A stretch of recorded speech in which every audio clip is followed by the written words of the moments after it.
Assalamualaikum warahmatullahi wabarakatuh. Salam sejahtera untuk kita semua. Kali ini kita ketemu di pertemuan kedua ya untuk mata kuliah e-bisnis full online. Nanti seperti biasa ya, untuk materi saya share di siakatnya sekalian ya, dengan materi ataupun linknya ya. Jadi tidak perlu saya share di grup WA nya, akan tetapi sudah saya share sekalian di siakatnya ya. Di atas link YouTube-nya itu kan ada ya yang drive itu. Nah, itu nanti saya tampilkan di situ. Oke, sambil saya persiapan ya, perkuliahan akan segera kita mulai beberapa saat lagi.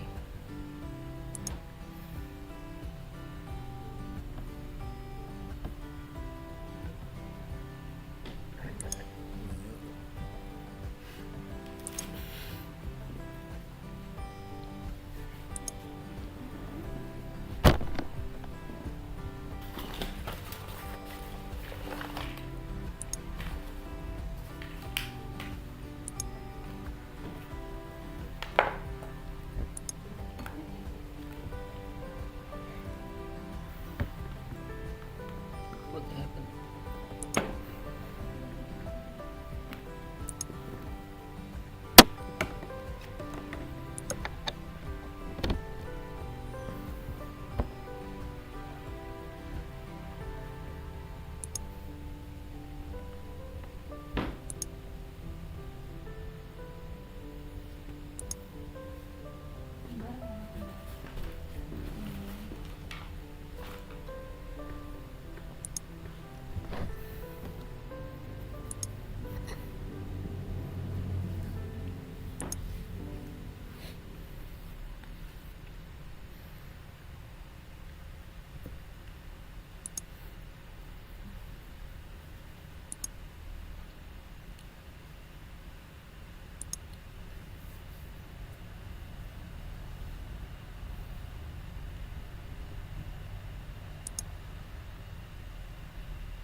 Oke, kita mulai saja untuk materi yang akan saya sampaikan hari ini ya. Jadi masih di pengantar, masih di dasar ya, mengenai e-bisnis, elektronik bisnis ini ya. Jadi kemarin sudah saya jelaskan ya mengenai e-bisnis itu apa. Nanti akan saya pertegas kembali di sini, lebih ke lanjutannya ya. Kemarin karena waktu ya, jadi sudah banyak PowerPoint ataupun materinya ya. Jadi hari ini akan kita lanjutkan, masih pertemuan kedua, masih di dasar, mengenai pengantar e-bisnis ya. Oke, jangan lupa ya untuk teman-teman, absensi jangan lupa disiakat, karena absensinya sekarang by system saya tidak bisa membantu, dan jangan sampai ada di bawah 50 ya, itu nanti otomatis error. By system saya tidak bisa membantu, harus remedi ya kalau sudah error seperti itu. Oke, kita langsung saja ya, biar untuk mempercepat. Oke, untuk pertemuan kedua ini tujuan dari pembelajarannya adalah menjelaskan perbedaannya e-bisnis dan e-commerce. Pada pertemuan pertama sudah saya singgung ya kemarin, e-bisnis dan e-commerce ya, ada kaitannya tentunya. E-bisnis itu adalah elektronik bisnis, kita berbisnis di elektronik, di komputer, di jaringan internet ya. Nah, untuk e-commerce-nya ini lebih ke wadahnya nanti, ataupun webnya ya, kalau secara mudahnya ya. Kalau dalam bentuk web kan sama aja, itu bisa dikatakan sebagai e-commerce ya. Dan yang kedua adalah merangkum alasan utama untuk mengadopsi e-bisnis dan e-commerce dan entry barrier-nya. Yang nanti alasan utama dalam adopsi e-bisnis dan e-commerce ya. Kemudian yang ketiga adalah menggunakan sumber daya untuk mendefinisikan perluasan adopsi dari internet sebagai media komunikasi bagi konsumen dan pebisnis. Jadi kita akan bahas juga ya adopsi atau kita penggunaan internet ya, saling semua menggunakan ya, antara konsumen dari pebisnisnya dia juga perlu tentunya ya, perlu dengan internet, namanya juga karena sama-sama saling membutuhkan ya. Dalam hal ini yang mau membeli juga itu harus menggunakan internet, kemudian yang menjual juga harus menggunakan internet juga, jadi sama-sama ya, namanya juga elektronik bisnis ya, yang sudah diterangkan saya pada pertemuan pertama itu kan. Tanpa jaringan kita tidak bisa melakukan e-bisnis ya, karena kita harus menggunakan jaringan atau internet. Yang berikutnya adalah menyarankan peluang bisnis untuk memperkenalkan e-bisnis dan e-commerce bagi organisasi. Jadi kita juga akan melihat ya peluangnya ya untuk memperkenalkan e-bisnis dan e-commerce ini ke bagi organisasinya. Nah, sebenarnya tujuan dari pembelajaran kali ini yang kedua ini adalah seperti itu ya. Kita lanjut, kita lebih mengenal dulu ya terminologinya, apa itu internet, apa itu yang lainnya. Nah ini saya jelaskan satu persatu biar jelas ya. Nanti kan semuanya kan butuh alur ya, kita harus mengetahui ini dulu sebelum kita masuk ke menjadi pebisnis tadi ya, elektronik yang bisnis elektronik tadi kan ada tahap-tahapnya. Dan pada tahap ini kita akan membahas mengenai yang sudah saya sebutkan poin-poin tadi ya, ada 4 poin. Untuk terminologi sendiri di sini ada internet ya. Nah, internet itu apa? Kita mengulang ya, agar kita ingat jaringan fisik yang menghubungkan komputer ke seluruh dunia. Sifatnya global ya, seperti pada pertemuan sebelumnya sudah saya sampaikan. Kalau e-bisnis itu jangkauannya luas, tidak hanya daerah ataupun misalkan satu pulau saja, akan tapi dia lebih ke seluruh dunia, global, karena menggunakan apa? Jaringan internet. Nah, terdiri dari infrastruktur, server jaringan, dan hubungan komunikasi antar komputer yang digunakan untuk menyimpan atau mengirim informasi dari PC klien ke server web. Nah, internet seperti itu ya. Saya rasa sudah paham semua ya apa itu internet. Ini saya hanya mengulang mengenai terminologi tadi ya. Kemudian kita perlu tahu juga ada WWW atau World Wide Web.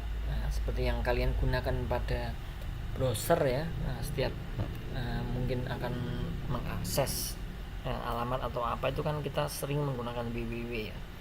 Nah, apa itu WWW ini? Adalah sarana untuk memperkenalkan informasi di internet, diakses dengan web browser yang menampilkan halaman web dengan grafik atau multimedia di dalamnya. Nah, pada saat kita contohkan saja, misalkan www.youtube.com ya misalkan ya. Nah itu nanti kita akan diarahkan ya di sana ya, ada halaman webnya. Kemudian kita bisa mengakses ya yang kita mau. Nanti ada dengan grafik multimedia di dalam halaman web tersebut. Kemudian ada wireless communication. Nah ini transaksi elektronik dan komunikasi menggunakan peralatan mobile seperti apa? Laptop, PDA, dan telepon genggam itu sama ya. Nah, itu dengan format berbeda dari koneksi wireless.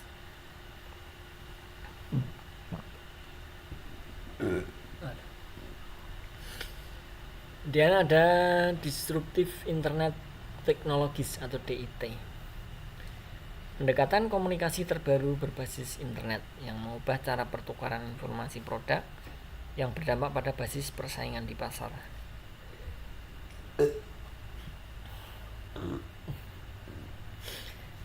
Nah, ini adalah pendekatan komunikasi ya, yang dengan menggunakan internet. Bagaimana kita tahu cara pertukaran informasi produknya? Misalkan kita mau membeli itu alurnya seperti apa? Misalkan kita lihat produknya, kita perjelas, kemudian kita masukkan keranjang, kita ke pembayaran dan lain sebagainya. Nah itu nanti yang tentunya mengubah cara pertukaran informasi produknya ya, yang berdampak pada basis persaingan. Ini akan tentunya lebih kan karena dalam bisnis itu kan banyak ya. Misalkan kita menjual produk, ternyata ada banyak saingan, ada banyak yang sama menjual seperti produk kita. Nah itu menjadi sebuah tantangan tentunya ya dalam bersaing di dunia bisnis ya. Kemudian kita akan melihat peluang dan resikonya dalam e-bisnis. Nah, ini kita contohkan contoh kecil saja, bukan kecil ya, ini yang mudah. era.com ya, era.com berkembang pesat. Nah, ini peluang bisnis berkembang dengan adanya penggunaan komunikasi elektronik. Ada internet, ada wireless, ada DIT ya. Nah, semuanya menggunakan itu dalam hal kita penggunaan komunikasi atau jaringan internet ya, di dalam komunikasi elektronik. 3 karakteristik informasi jika dikomunikasikan dengan DIT. Ada reach, jumlah pelanggan potensial yang dapat berinteraksi. Ini kita lihat, misalkan kita mempunyai sebuah e-commerce ya, atau sebuah web untuk jual beli online kita, itu kita akan membaca ya karakter dari yang pertama tadi. Reach itu adalah jumlah pelanggan potensial yang dapat berinteraksi di e-commerce atau di web kita. Dan ada richness ya, ini sifat dari informasi itu sendiri. Dan affiliation, keefektifan dari hubungan dengan partner, afiliasi ya, jadi hubungan dengan partnernya.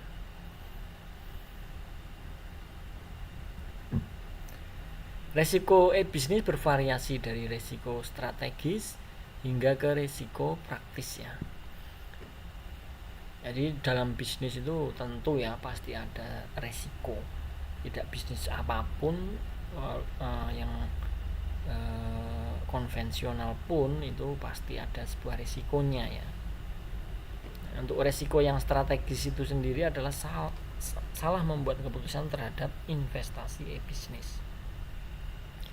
Sedangkan risiko praktis adalah kesalahan tindakan hingga mengecewakan pelanggan atau membuat citra buruk yang berdampak terhadap perusahaan.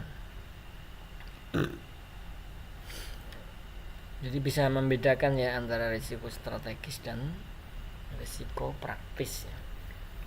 Nah, misalkan untuk risiko praktis sendiri itu contohnya adalah kepadatan situs web pada jam sibuk setelah iklan di TV.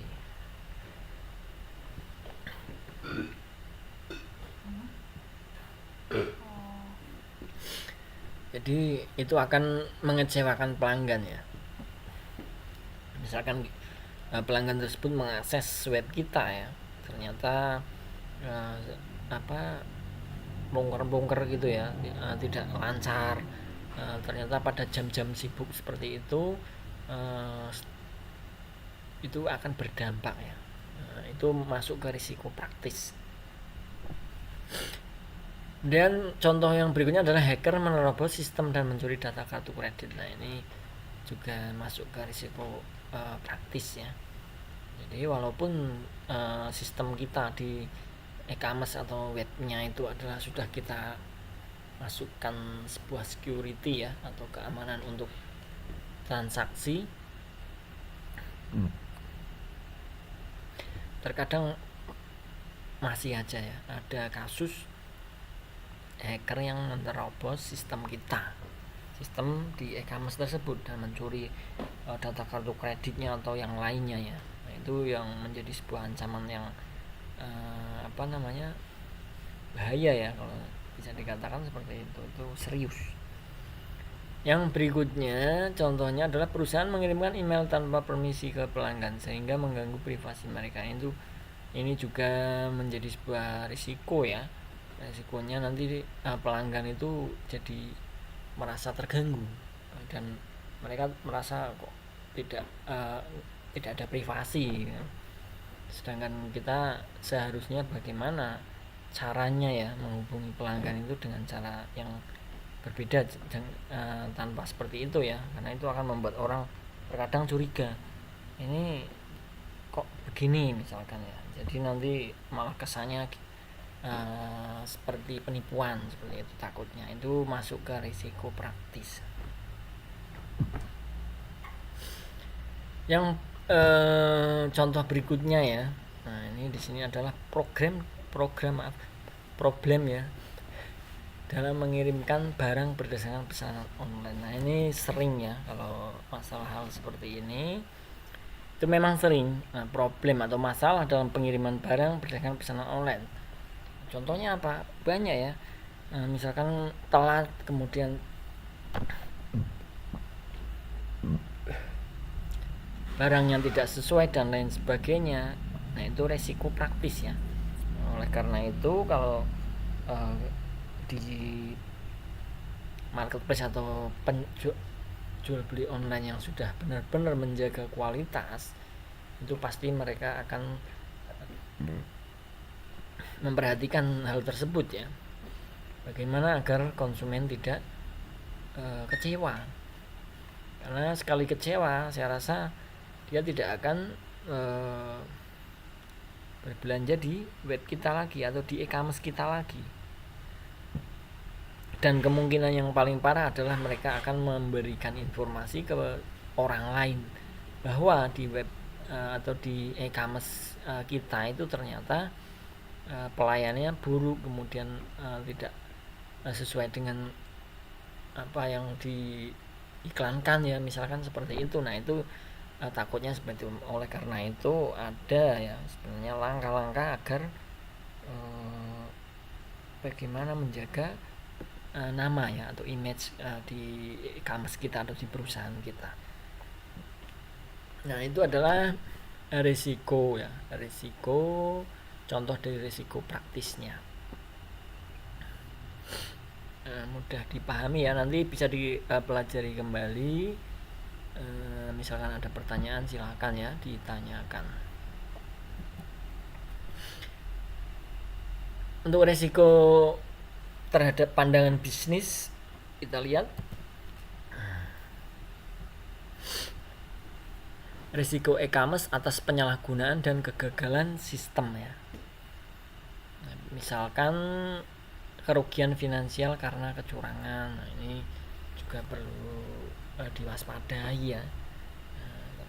Saat kita ternyata merasa bahwa e-commerce kita itu ada untungnya kalau dari segi perhitungannya ternyata, tapi ada kerugian, nah itu perlu dicurigai di bagian-bagian tertentu ya, misalkan apakah ada hacker, kemudian apakah kalau yang mempunyai karyawan itu bagaimana dan lain sebagainya. Nah itu bisa menjadi sebuah risiko juga ya menurut pandangan bisnis.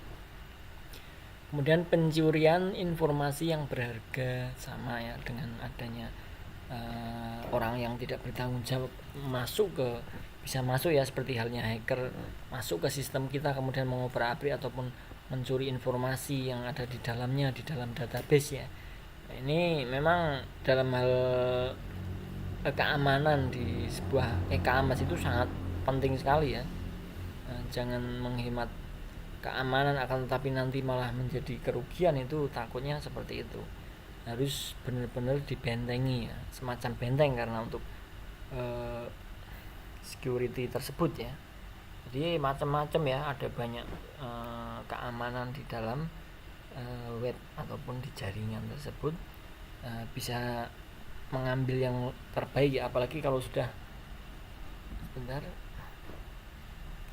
Apalagi kalau sudah tarafnya sudah gede ya, dalam artian e-commerce tersebut sudah menjual beberapa produk, kemudian penghasilannya sudah benar-benar bagus, baik ya. Nah, nanti otomatis para hacker atau yang tidak bertanggung jawab itu akan melirik, oh di sini kayaknya laris, misalkan mereka membaca ya, hacker pun mereka mengikuti, mengupdate ya, update terhadap hal-hal tersebut semacam itu ya. Jadi nanti akan tahu mana yang rame mana yang enggak, itu mereka tahu, saya rasa seperti itu.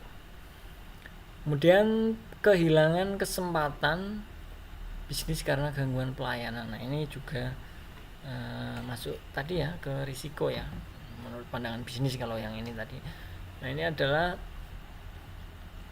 kehilangan kesempatan bisnis karena gangguan pelayanan. Misalkan pelayanan di e-commerce kita itu buruk, kemudian lambat diaksesnya, ataupun misalkan dalam hal pemesanan itu terlalu ribet bagi para konsumen, itu akan malas ya, dan itu nanti akan kehilangan kesempatan ya terhadap konsumen. Nah, itu perlu dipikirkan juga ya. Kalau kalian misalkan ingin membuka ya bisnis atau e-commerce, itu perlu diperhatikan. Yang berikutnya, penggunaan akses ke sumber tertentu oleh pihak yang tidak berhak. Nah, ini sama halnya ya tadi, misalkan sistem kita dibobol, terutama di bagian database-nya ya, misalkan data-data kartu kredit misalkan, kan ada beberapa ya yang membayar menggunakan kartu kredit, tidak semuanya menggunakan transfer ya, misalnya transfer bank ya. Menggunakan kartu kredit yang terdaftar di situ nanti bisa dibaca, kemudian bisa membahayakan konsumen juga yang pernah membayar dengan sistem kredit card tadi. Berikutnya, kehilangan kepercayaan dari konsumen, itu dari poin-poin tadi ya. Kalau memang kurang diperhatikan dan sering terjadi, saya rasa dalam e-commerce tersebut akan mengurangi ya, kepercayaan terhadap konsumen tadi. Bahkan yang lebih parahnya lagi adalah seperti tadi saya katakan, itu mereka bisa memblacklist kita ya. Dengan cara apa? Memberikan informasi ke orang lain. Itu sangat berbahaya ya. Nanti akan sampai kemana-mana kabar tersebut, padahal mungkin ada kesalahan sekali saja, itu bisa membahayakan untuk bisnis semuanya.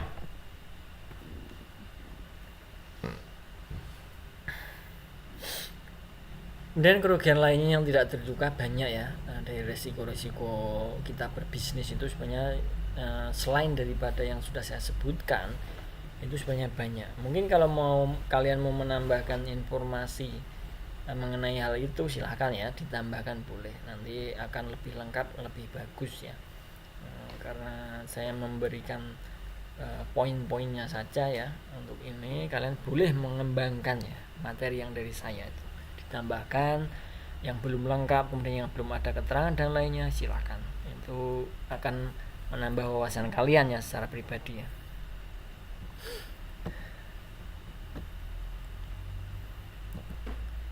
Kemudian kita bahas mengenai perbedaan e-bisnis dan e-commerce. Nah, ini kita sudah membicarakan e-bisnis dan e-commerce dari pertemuan awal juga ya. Kita mungkin ada sedikit yang sudah paham, ataupun bahkan semua paham semua, tidak apa-apa, akan tetap saya jelaskan kembali ya untuk mengingatkan apa itu perbedaan e-bisnis dan e-commerce. Nah, definisi e-commerce sendiri ya, kita e-bisnis kemarin sudah saya jelaskan, nanti saya jelaskan lagi. Jadi kita akan mempelajari e-commerce dulu. Nah, definisinya e-commerce itu apa? Ini adalah pembelian dan penjualan menggunakan internet. Seperti halnya banyak ya e-commerce yang kalian pernah jual beli online, itu namanya e-commerce. Itu tidak perlu saya sebutkan satu-satu, saya rasa kalian paham ya. bahkan mungkin sering berbelanja. Semua transaksi bermedia elektronik antara organisasi dan pihak ketiga yang melakukan deal. Nah, ini seperti halnya apa ya? Kalau boleh saya sebutkan itu satu, misalkan di Shopee ya katakan. Nah, itu transaksi media elektronik kan antara organisasi dan pihak ketiga ya. Jadi ada pihak misalkan kita pihak ketiganya itu kan berarti apa namanya, konsumen ya, maaf, konsumen. Jadi ada pihak kedua, pihak ketiganya itu apa, sebentar maaf. Jadi transaksi benar-benar adalah pihak organisasinya itu adalah e-commerce-nya, yang menjual. Kemudian di sana ada pihak ketiganya, yaitu apa, yang menyalurkan. Dari pihak Shopee misalkan, kalau kita menjual sebuah barang di Shopee ya misalkan ya, jadi nanti ada semacam jembatannya apa, dari Shopee itu sendiri. Nanti untuk yang kedua itu lebih ke konsumen ya, jadi ada pihak ketiganya itu mereka menjembatani, istilahnya seperti itu. Untuk e-commerce seperti itu ya pengertiannya ya, salah satu dari definisi e-commerce. Kemudian pertukaran informasi, definisi yang lainnya ya, pertukaran informasi melalui jaringan elektronik. Nah, pada setiap tahap rantai penyediaan, bahkan dalam organisasi. Antar bisnis dengan pelanggan atau antar sektor publik dan swasta, baik ada transaksi pembayaran maupun tidak. Jadi lebih luas ya kalau ini. Definisi pengertiannya e-commerce itu seperti itu, tidak hanya kita pihak pertama, pihak kedua, kemudian ada pihak ketiga yang menjembatani, itu tidak hanya seperti itu ya. Ternyata lebih luasnya itu ada sektor antar perusahaan, kemudian sektor publik dan swasta. Nah ini baik di situ ada pembayaran atau tidak ya, maupun tidak ya, ada transaksi atau tidak, itu masuk ke definisi daripada e-commerce. Nanti bisa dipahami kembali ya. Ini saya ambil singkatnya. Kalau kalian kurang paham boleh mencari menambahkannya ya, atau mungkin bisa ditanyakan.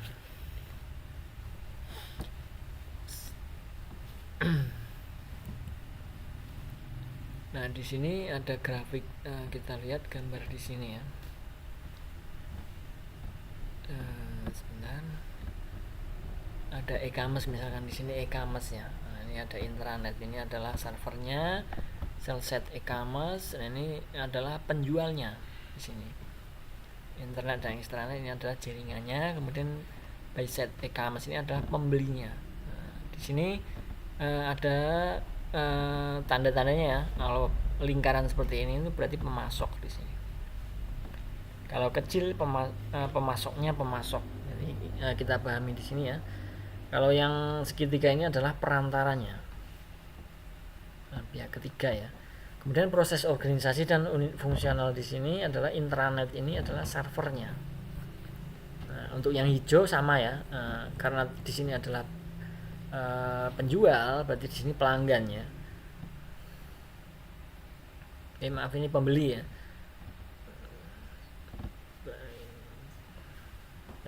Kemudian pelanggan itu yang kecil ini bisa dipahami ya. Di sini ada pemasoknya, kemudian pemasok di sini, lalu di sini ada pihak ketiganya tadi ya, atau perantaranya, masuk ke internet baru ke bolak-balik ya antara penjual dan pembeli, seperti itu. Ini kalau kurang jelas nanti bisa mencari contoh yang lainnya ya.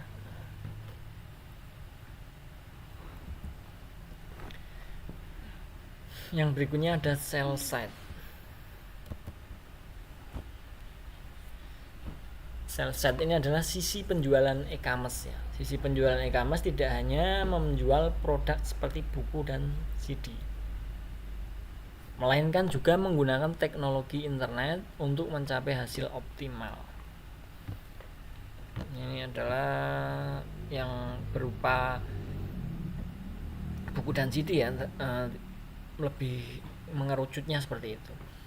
Untuk tipe situs web yang berfokus pada penjualan ada 4 tipe ya. Situs transaksi e-commerce, kemudian situs orientasi pelayanan, membangun hubungan agar ada hubungan yang lebih baik ya antara penjual dan pembeli itu seperti apa langkahnya. Situs di sini ada situs webnya ya. Kemudian situs membangun merek atau brandnya, nanti bagaimana agar merek produk kita itu dikenal, dalam membangun mereknya itu seperti apa. Kemudian situs portal atau media dalam kaitannya dengan periklanan ya, biasanya untuk menggunakan media ya, media apa saja. Saya rasa kalian paham ya, tidak hanya di Facebook atau yang lainnya, banyak sekali. Dan portal ini suatu situs perantara yang berfokus pada penyediaan sarana terhadap informasi yang terdapat di situs lain, tapi juga menyediakan isi dan layanannya sendiri. Nah, untuk jenis portalnya ada komersial publik portal, kemudian corporate portal, publishing portal, personal portal, mobile portal. Mobile portal ini yang dapat diakses dengan HP ya atau telepon genggam. Kemudian ada voice portal. Nah, portal yang dapat diakses oleh telepon biasa atau telepon seluler ada ya. Ternyata untuk yang bisa menggunakan bisa diakses dengan telepon biasa itu ada ya. Itu namanya voice portal.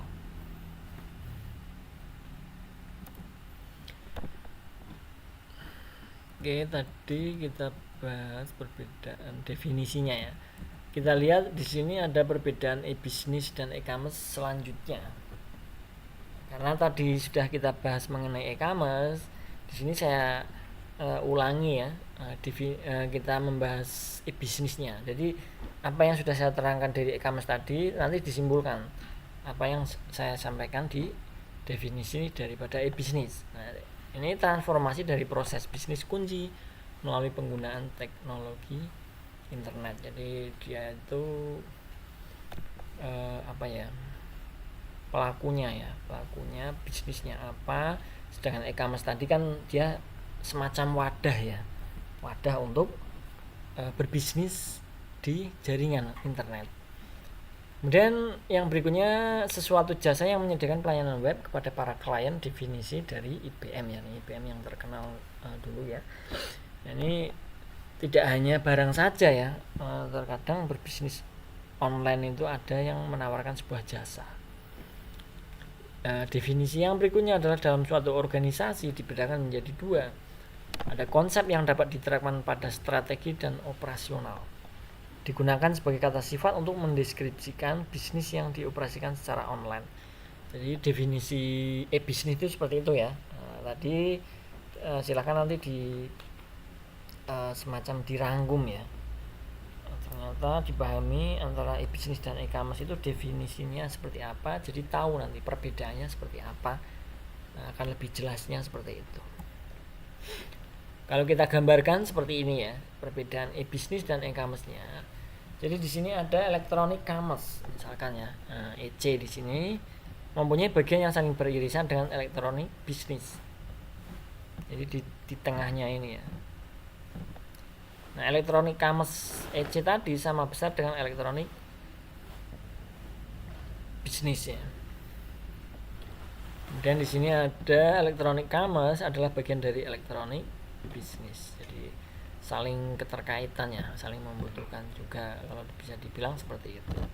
Kalau kita hanya berbisnis elektronik kemudian tidak ada wadahnya itu tidak bisa juga ya. Kalau ada wadahnya tapi tidak ada yang berbisnis atau tidak ada produk yang kita jual itu juga tidak bisa. Intinya seperti itu ya, secara mudahnya ya, pemahaman mudahnya. Untuk konsumen dan adopsi bisnis ini terhadap teknologi digital pada e-commerce dan e-bisnis. Keuntungan dari layanan online terhadap nilai pelanggan. Layanan online terhadap nilai pelanggan, ada kontennya biasanya.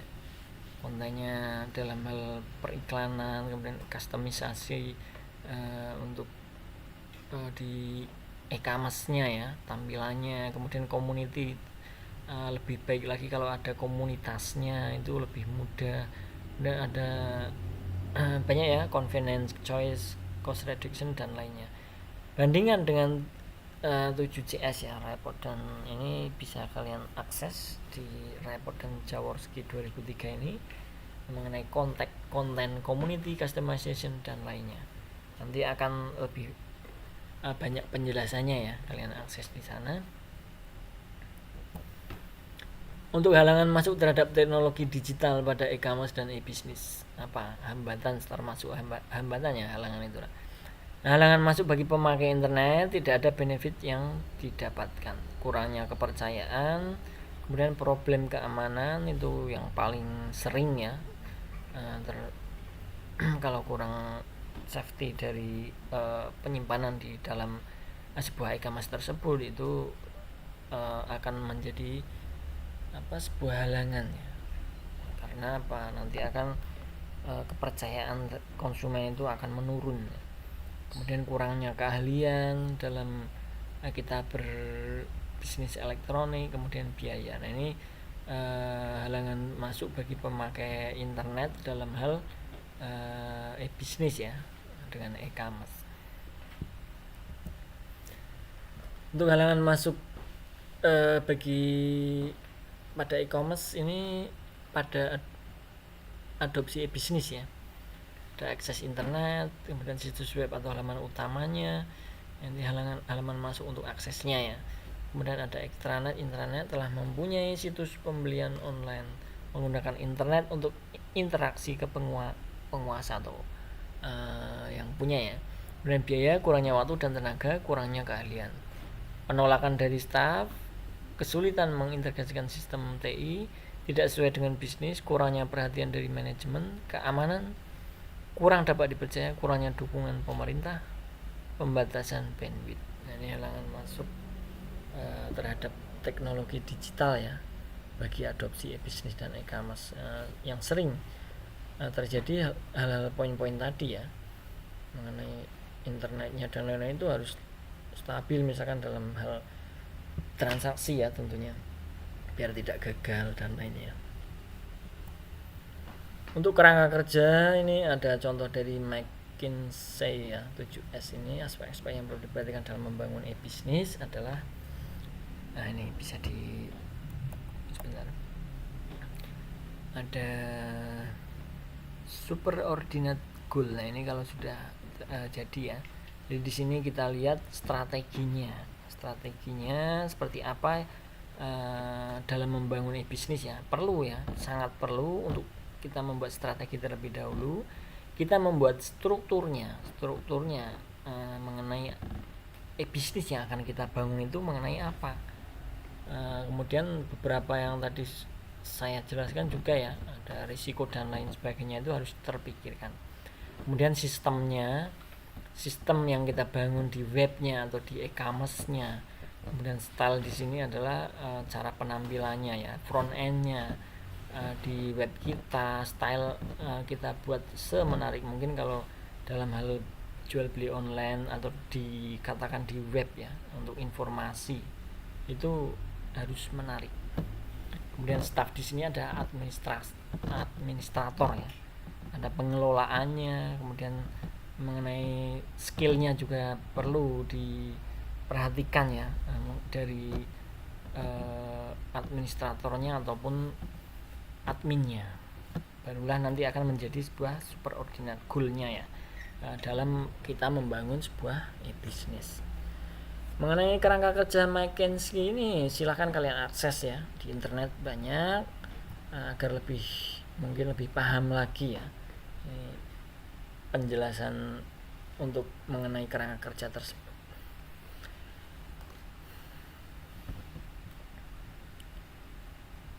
Oke, seperti itu ya untuk pertemuan kedua kali ini pada mata kuliah e-bisnis. Saya rasa cukup.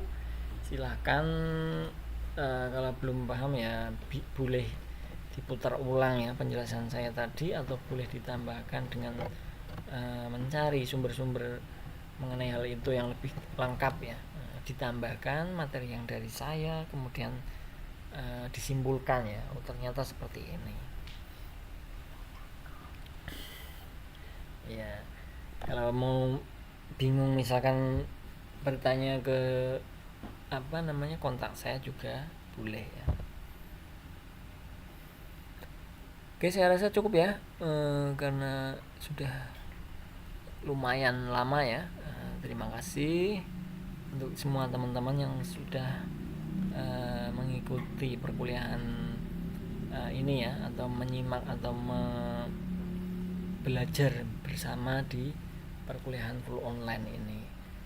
Semoga apa yang saya sampaikan bisa mudah dipahami, bisa bermanfaat untuk kita semua. Saya Ari. Wassalamualaikum warahmatullahi wabarakatuh. Salam sejahtera untuk kita semua. Terima kasih. Selamat beraktivitas.